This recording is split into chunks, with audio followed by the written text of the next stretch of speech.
Selamat pagi Bapak Ibu sekalian. Pada hari ini saya akan memberikan bahan materi mengenai pembahasan gambut kembali dan teknik sumur bor sederhana. Perkenalkan, nama saya Insinyur Imbing Urai STMT. Mudah-mudahan penjelasan ini Bapak Ibu semua bisa dapat mengerti lebih baik seperti apa tahapan daripada pembangunan sumur bor. Nama saya Imbing Urai STMT dari Dinas Pekerjaan Umum dan Penataan Ruang Provinsi Kalimantan Tengah. Ini pengantarnya. Dengan materi ini atau penjelasan pada pagi hari ini, Bapak Ibu semua dapat mengerti akan mulai dari memilih sumur bor yang tepat, kemudian bagaimana tahap pembangunannya. Bapak Ibu nantinya bisa melakukan dan mempraktekinya di lapangan sehingga Bapak Ibu dapat memperoleh ilmunya bagaimana membuat sumur bor di lapangan dengan tahapan-tahapan yang benar. Nah, ini ada video singkat yang bisa sebagai bahan awal untuk Bapak Ibu dapat mengerti apa maksud daripada sumur bor ini. Nah, ini seperti ini pada video ini. Ini adalah mesin dan ini pembasahan, maksudnya supaya mampu membasahi gambut yang kering. Nah, ini titik yang diperlukan supaya untuk pemeliharaan dan mengetahuinya bisa kembali terlacak di mana posisi yang ada di pompanya. Ini sama.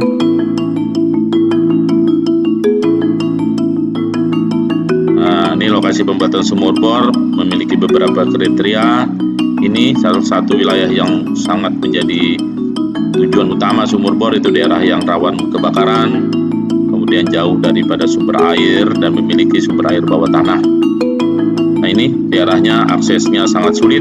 Disitulah yang menjadi tujuan daripada pembangunan daripada sumur bor. Nah, ini Bapak-Bapak Ibu bisa lihat begitu sulitnya untuk membawa material, mobilisasi alat, segala macam, dari mulai pipa yang besar maupun pipa yang kecilnya, seluruh peralatan dan atributnya daripada pompa itu semua di bawah. Ini proses tiga tahapan dalam pembangunan sumur bor tadi. Ini tahapan prakonstruksi, ada pedia tapa. Nah, ini juga survei lapangan untuk mengetahui titik, dan ini pembentukan kelompok.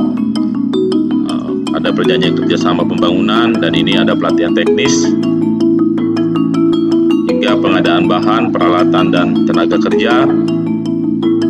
Kegiatan konstruksinya diawali penentuan dan pembersihan lokasi pembangunan, kemudian penyiapan alat, bahan, dan kolam injeksi. Ini proses pengeboran dan pemasangan pipa sumur hingga uji coba pengecoran fondasi dan pengambilan titik koordinat. Nah, ini foto bersama. Nah, kita lanjut pada pokok bahasan dari mulai pengenalan sumur bor, kemudian tipe jenis sumur bor yang 4 in, diameter besar 2-3 in, dan diameter pipa kecil 1 sampai dengan 2 in.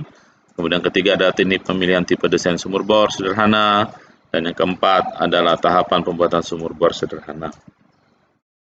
Pengenalan sumur bor sederhana. Nah, ini juga sumur bor itu semua juga tahu bahwa sumur bor itu juga sangat penting nantinya pada saat musim kemarau karena air permukaan yang sudah semakin menipis dan juga mampu dipergunakan juga dalam penanggulangan kebakaran pada daerah lahan gambut. Nah, ini kriteria lokasi pembangunan sumur bor yang menjadi prioritas BRG, kemudian dengan potensi kelangkaan sumber air permukaan alaminya, jauh dari sumber air alami, kemudian wilayahnya adalah wilayah yang rawan kering kebakaran, sehingga wilayah yang keterbatasan akses baik darat maupun air. Dan perlu penting juga satu adalah wilayah yang terdapat sumber air bawah tanah atau lapisan akuifernya itu jelas ada. Ini tipe sumur bor tadi sudah diperjelas bahwa sumur bor sederhana diameter besar dan sumur sederhana yang diameter pipa kecil. Nah, ini pemilihan teknik desainnya, yaitu 4 in itu biasanya dipergunakan untuk kebutuhan mobil tangki, dan biasanya untuk lahan-lahan gambut yang terbakar itu mempergunakan ukuran-ukuran yang sumur bor sederhana dengan ukuran pipa kecil 1,5 hingga kepada 2 in. Nah, ini sejarah penggunaan sumur bor yang kita ketahui. Untuk masyarakat yang tinggal di daerah gambut itu mereka mempergunakan air tanah untuk keperluan hidup mereka mempergunakan sumur bor. Nah, ini tahapan pembuatan sumur bor sederhana dari prakonstruksi, konstruksi, pasca konstruksi. Ada 3, nanti setelah ini ada penjelasan masing-masing. Untuk prakonstruksi sumur bor sederhana ada tahapan prakonstruksinya dari mulai sosialisasi, padiatapa, survei lapangan, padiatapa kembali, pembentukan kelompok tim pembangunan sumur bor, perjanjian kerjasama, pelatihan teknis, dan pengadaan mobilisasi bahan, peralatan, dan tenaga kerja. Ini tahapan prakonstruksi kita buat dalam bentuk tabel atau matriknya dan bisa dipelajari oleh Bapak Ibu sekalian.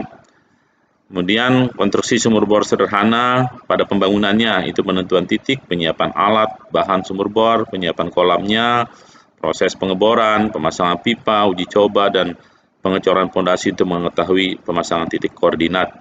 Ini penentuan lokasi sumur bor sesuai dengan diameter dan panjang pipa, kemudian lahan yang akan dibasahi, itu merupakan tujuannya. Kemudian juga pembersihan lokasi, pembuatan sumur bor ini penting supaya mempermudahkan dalam melakukan pembangunan sumur bor. Nah, ini jenis kebutuhan alat pembuatan sumur bor kita gambarkan di sini, dan ini juga bisa menjadi inventarisir data yang diperlukan, bahan material yang diperlukan, sehingga sangat penting kita melakukannya karena ini kita harus bawa dalam posisi yang sangat jauh untuk pengeborannya, sehingga tidak boleh satu barang pun yang tertinggal, Bapak Ibu sekalian. Nah, ini tahap pembuatan sumur bornya seperti dijelaskan tadi di lapangan. Kemudian ini cara penggunaan sumur bor, tata caranya juga nanti kita akan buatkan buku manual operasi dan pemeliharaannya, sehingga mesin maupun sumurnya mampu bertahan dan mampu bekerja dengan baik dengan umur yang cukup lama.